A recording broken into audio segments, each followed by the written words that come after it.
ನನ್ನೆಲ್ಲ ಪ್ರೀತಿಯ ವೀಕ್ಷಕರಿಗೆ ನಮಸ್ಕಾರ. ಯೂತ್ ಮೋಟಿವೇಶನ್ಸ್ ಕನ್ನಡ ಚಾನೆಲ್ಗೆ ನಿಮಗೆಲ್ಲರಿಗೂ ಪ್ರೀತಿಯ ಸ್ವಾಗತ. ಅಹಂಕಾರ ಯಾರಿಗೆ ಇರುವುದಿಲ್ಲ ಹೇಳಿ? ಒಡೆಯುವ ಮುನ್ನ ಹುಂಡಿಗೂ ಅನಿಸುತ್ತೆ ಅದರೊಳಗಿರುವ ಹಣ ನಂದು ಅಂತ. ಒಡೆದ ಮೇಲೆ ಆ ಹಣ ಯಾರದ್ದೋ ಪಾಲಾಗುತ್ತೆ ಅಂತ ಆ ಹುಂಡಿಗೆ ಗೊತ್ತಿರುವುದಿಲ್ಲ.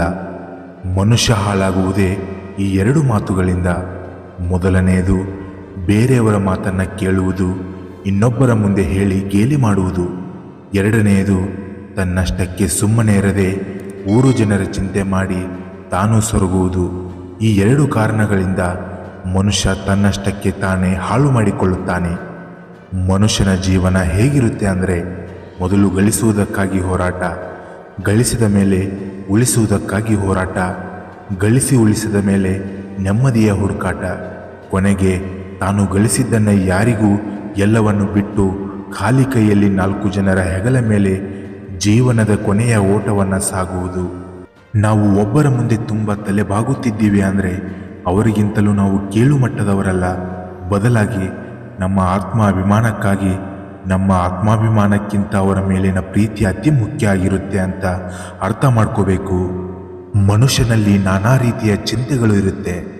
ಬಡವನಿಗೆ ದುಡ್ಡನ್ನು ಗಳಿಸುವುದು ಚಿಂತೆ, ಶ್ರೀಮಂತನಿಗೆ ಗಳಿಸಿದ್ದನ್ನು ನಿಭಾಯಿಸುವ ಚಿಂತೆ, ಮಧ್ಯಮ ವರ್ಗದ ಜನರಿಗೆ ಇದ್ದುದರಲ್ಲಿಯೇ ಬಾಳುವ ಚಿಂತೆ, ಏನೂ ಇಲ್ಲದವರಿಗೆ ಒಂದು ಹೊತ್ತಿನ ಊಟದ ಚಿಂತೆ.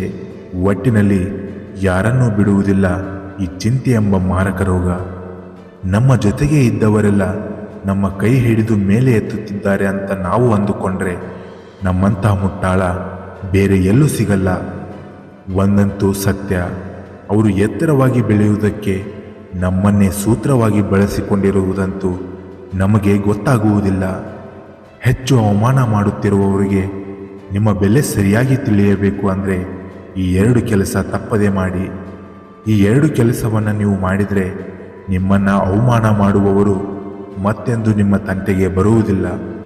ಮೊದಲನೆಯದು, ನೀವು ಅವರ ಮುಂದೆನೇ ಬದುಕಿ ತೋರಿಸಬೇಕು. ನಿಮಗೆ ತುಂಬಾ ನೋವು ಕೊಡ್ತಾರೆ ಈ ಜನ, ಈ ಪ್ರಪಂಚದಲ್ಲಿ ನಿಮಗೆ ಬದುಕಲು ಬಿಡಲ್ಲ ಈ ಜನ ಅಂತ ಕೆಟ್ಟ ಜನ ನಮ್ಮ ಸುತ್ತಮುತ್ತ ಇರ್ತಾರೆ. ಅದಕ್ಕೋಸ್ಕರ ಎಷ್ಟೇ ಕಷ್ಟಗಳು ಬಂದರೂ ಅವರ ಮುಂದೆನೇ ಬದುಕಿ ತೋರಿಸುವ ಛಲ ನಮ್ಮಲ್ಲಿರಬೇಕು. ಎರಡನೆಯದು, ಪ್ರತಿದಿನವೂ ಮನಸ್ಸಿನಲ್ಲಿ ಎಷ್ಟೇ ದುಃಖವಿದ್ದರೂ ನಿಮ್ಮ ವಿರೋಧಿಗಳ ಮುಂದೆ ನಗು ನಗುತ್ತಾ ಬಾಳಬೇಕು.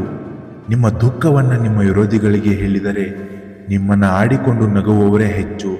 ಆದ್ದರಿಂದ ಯಾವುದೇ ಕಾರಣಕ್ಕೂ ನಿಮ್ಮ ತೊಂದರೆಗಳನ್ನು, ಸಂಕಷ್ಟಗಳನ್ನು ಬೇರೆಯವರ ಮುಂದೆ ಹೇಳಬೇಡಿ.